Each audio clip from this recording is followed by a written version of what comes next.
Salut à tous, c'est Adrien. Je reviens aujourd'hui pour vous présenter une vidéo sur la rentabilité d'un investissement immobilier locatif et surtout quels sont les différents types de rendements que vous devez savoir calculer, à savoir le rendement locatif brut, le rendement locatif net, le rendement locatif net-net, que moi j'appellerais rendement locatif net réel dans cette vidéo. C'est quelque chose qui m'a été beaucoup demandé sur Instagram, cette vidéo sur la rentabilité, en rapport avec la vidéo sur le cash flow que j'ai fait. Je vous invite à aller la voir.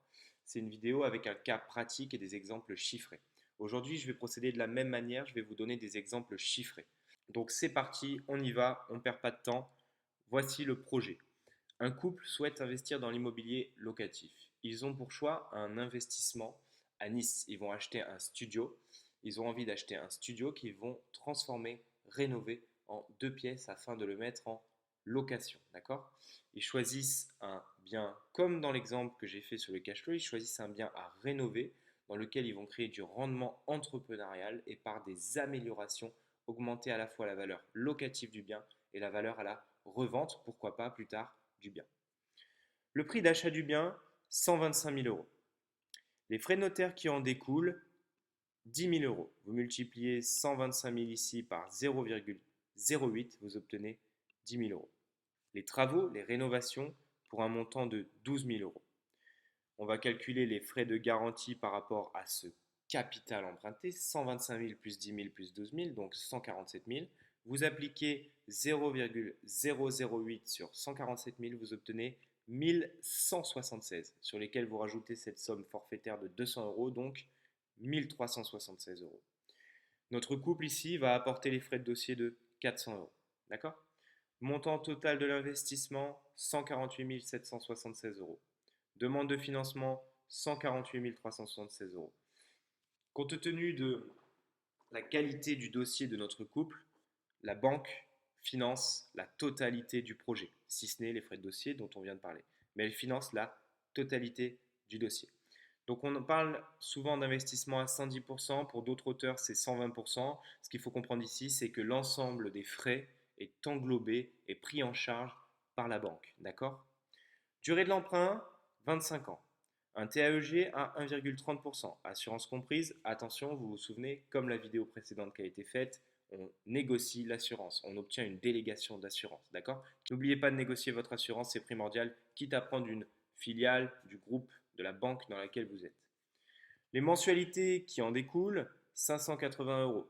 Si vous voulez, si ça vous intéresse de savoir calculer une mensualité, je vous ai mis la formule dans la vidéo précédente du cash flow, le cas pratique. Donc n'hésitez pas à vous entraîner, ne serait-ce que éventuellement pour votre éducation financière, entraînez-vous à maîtriser ces petites notions, c'est quand même assez important à avoir en tête. Les intérêts, sachez que dans notre cas, et c'est souvent le cas, hein, la première année, on est autour de 35% par rapport à la mensualité, d'accord? Donc ça représente ici 203 euros par mois, soit 2436 euros par an, d'accord? Les autres données importantes, et notamment les charges qu'on doit connaître pour calculer nos rendements. Taxe foncière ici, 600 euros par an. On a ici les charges non récupérables qui se décomposent en 700 euros de frais de copropriété non récupérables et en frais d'assurance de prêt de 130 euros. D'accord? Les intérêts annuels, on vient de le dire, 2436 euros. Les travaux, on considère qu'il n'y a pas de gros travaux à faire. Vous avez regardé vos comptes rendus d'assemblée générale, vous avez étudié comme il faut le dossier. Il n'y a pas de gros travaux à faire. Par exemple, ravalement de façade, ce type de travaux structurels, c'est bon, on est bon, pas de travaux à faire à part ceux que vous allez faire pour la rénovation. L'assurance habitation de l'appartement, 180 euros. On en arrive aux choses qui nous intéressent, aux données qui nous intéressent. Voici la formule du rendement locatif brut. Le rendement locatif brut, c'est les revenus annuels hors charge sur le capital investi. Ceci est un taux, ça s'exprime en pourcentage. D'accord? Nos loyers ici, on les a définis, vous les avez définis, 840 euros, charges comprises, donc il reste 780 ici dans notre exemple, euros hors charge. On obtient donc 780 multiplié par 12, 9 360 euros annuels.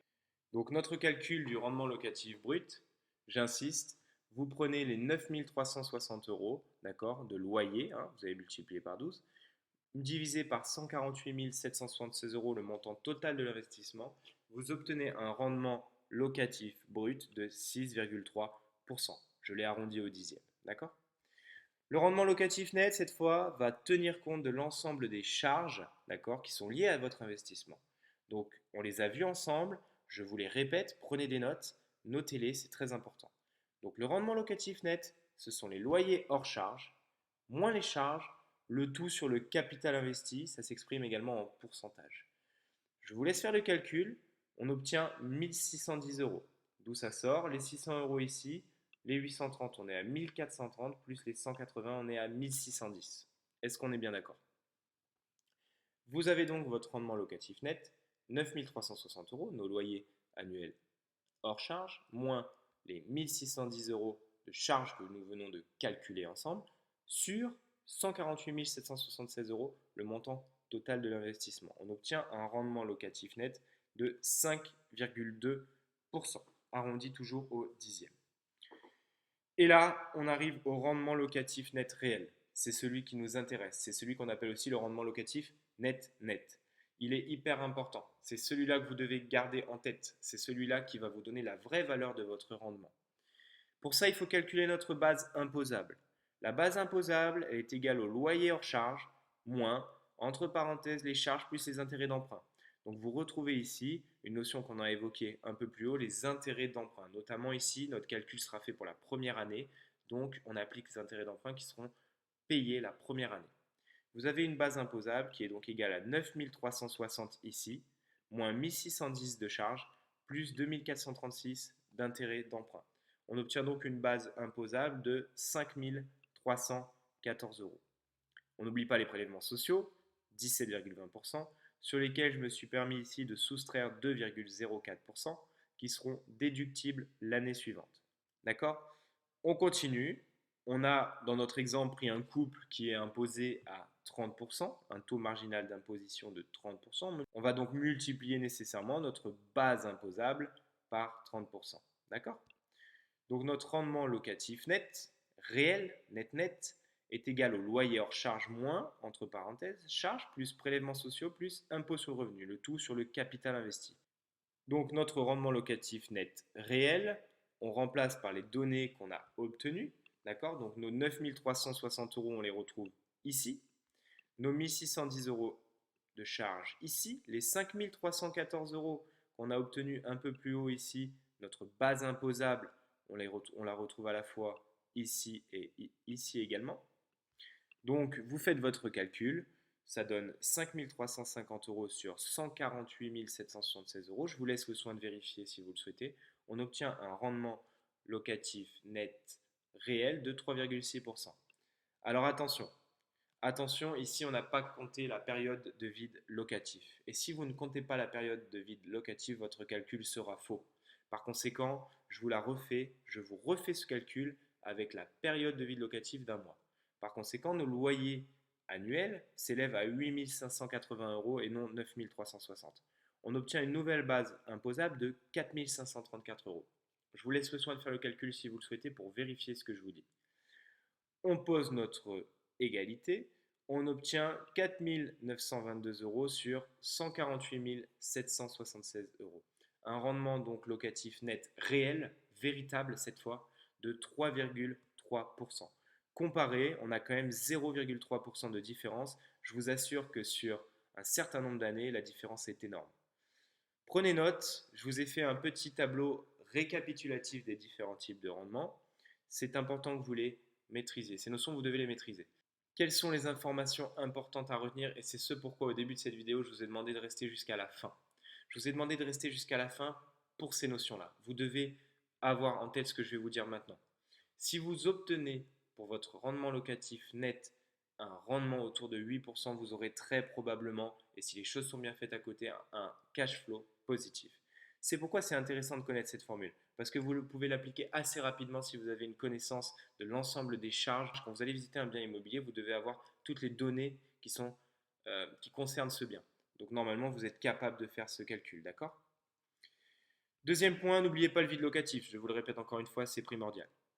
Troisième point, comment on aurait pu augmenter le rendement? Dans le cas de cet investissement, vous avez vu, on n'est pas au 8% dont je vous parle. Comment on aurait pu augmenter ce rendement? Je vous ai mis ici, faites chuter votre dénominateur ou augmenter votre numérateur. On revient un peu plus haut, on va prendre la formule la plus simple, entre guillemets, le rendement locatif brut. Je vous ai dit que pour l'augmenter, il fallait augmenter le numérateur ou diminuer le dénominateur. Comment on diminue dans un premier temps le dénominateur? Revenons un peu plus haut. Notre dénominateur, c'est la somme de tout ça. D'accord? Donc, première chose, est-ce que le prix d'achat du bien est au plus bas? Est-ce que vous avez payé le moins cher possible ce bien? Est-ce que vous avez négocié suffisamment? Est-ce que vous avez appliqué votre méthode des comparables? Est-ce que finalement vous avez vérifié que le prix au mètre carré est bas? Est-ce que vous avez vérifié que c'est une bonne affaire? Si vous diminuez les 125 000 euros ici, nécessairement vous diminuez vos frais de notaire. Si vous diminuez donc ces deux facteurs, nécessairement les frais de garantie diminuent aussi. Est-ce qu'au niveau des travaux et des rénovations, vous n'auriez pas pu diminuer encore ce montant en effectuant plusieurs devis, en réalisant une partie des travaux vous-même, peut-être en étant associé avec quelqu'un qui sait effectuer les travaux? Il y a toujours un moyen de faire diminuer l'ensemble de ces données, l'ensemble de ces montants, l'ensemble de ces nombres. Donc on a vu ici pour le dénominateur que c'était possible de le faire chuter. On peut également faire augmenter notre numérateur. Combiner les deux facteurs, c'est-à-dire augmenter le numérateur et diminuer le dénominateur, c'est vraiment le mieux à faire. Si vous arrivez à augmenter effectivement le loyer et que votre appartement se loue, parce qu'il faut effectivement que votre appartement se loue, si vous mettez des loyers trop chers et qu'ils ne se louent pas, vous augmentez le vide locatif et par conséquent vous perdez de l'argent, vous diminuez votre rentabilité. Donc il faut rester sérieux dans les prix que vous affichez. Mais effectivement, au-delà de ça, vous aurez une indexation, d'accord, des prix des loyers au cours du temps qui fera nécessairement augmenter ce facteur-là, ce numérateur, d'accord, les 9 360 euros ici. Ok, on redescend un peu plus bas, les autres informations importantes, votre rendement au final, quoi qu'il en soit, doit être supérieur à votre TAEG. Ça, c'est ce qui va vous donner une corrélation positive et un effet de levier positif. J'aimerais revenir sur une petite notion ici, mais qui est des plus importantes. Quand vous avez ici 148 776 euros, il faut bien que vous ayez en tête une chose, on parle de capital investi, mais finalement ce n'est pas vous qui avez investi ce capital. C'est-à-dire que vous avez mis 400 euros de frais de dossier là dans notre exemple. D'accord? Vous avez mis très peu finalement de votre poche. Là, vous payez un bien immobilier avec l'argent des autres. Vous empruntez de l'argent à la banque, ce sont vos locataires qui vont payer vos mensualités. Par conséquent, vous sortez très peu d'argent de votre poche. D'accord? Donc le retour sur investissement, le rendement, ce qu'on appelle le rendement sur fonds propres, est phénoménal. C'est-à-dire que vous allez, au fur et à mesure du temps, augmenter la valeur du capital remboursé. Par conséquent, vous allez diminuer le capital restant dû. Vous allez payer vos dettes grâce à vos locataires. Et à la fin, vous vous retrouverez avec un bien plus des loyers. Donc attention, quand vous voyez les 148 000 euros, 776 euros de capital investi, ce n'est pas vraiment ça. Vous avez en fait un retour sur investissement et un rendement, ce qu'on appelle sur fonds propres, qui est largement plus élevé que ça. Gardez ça en tête, c'est hyper important. Enfin, attention, vous devez mettre à jour vos rendements. Tous les 6 mois, tous les 1 an, plus si vous avez le temps, si vous pouvez le faire, mettez à jour vos rendements. Je vais prendre l'exemple qu'on a vu ensemble des intérêts d'emprunt. Les intérêts d'emprunt, là je vous ai pris la première année qui sont à 35% des mensualités, mais sachez une chose, c'est que vos intérêts d'emprunt au cours du temps diminuent. Donc si vos intérêts d'emprunt diminuent au cours du temps, nécessairement vous vous doutez qu'ils vont faire augmenter ensuite votre base imposable et par voie de conséquence diminuer votre rentabilité. Donc n'oubliez pas de mettre à jour vos valeurs, tout comme l'indexation des loyers qui, elle, a pour but de faire augmenter votre rentabilité. Mais il y a un certain nombre de valeurs que vous devez mettre à jour, c'est primordial. D'accord? Donc attention, vous devez mettre à jour vos rendements. Je vous remercie d'avoir regardé cette vidéo. J'ai fait suite, comme je vous disais, à de nombreux messages sur Instagram où on m'a demandé de donner les différentes formules de rendement, les différents types de rendement également, et comment les calculer avec un exemple concret. Donc je vous invite à aller voir le cas pratique que j'ai réalisé sur le calcul du cash flow avec un exemple chiffré. Ça vous donnera les différentes stratégies à mettre en place pour faire exploser votre cash flow, pour augmenter votre cash flow. Et surtout les erreurs à ne pas commettre. Parce que finalement, déjà réussir un investissement, c'est ne pas commettre d'erreurs, ou le moins possible. Merci à vous d'avoir regardé cette vidéo sur les différents types de rendement. Likez si vous avez aimé, ça me fera plaisir. Mettez un petit commentaire. N'hésitez pas à vous abonner, vous serez au courant des prochaines vidéos. À bientôt les futurs investisseurs.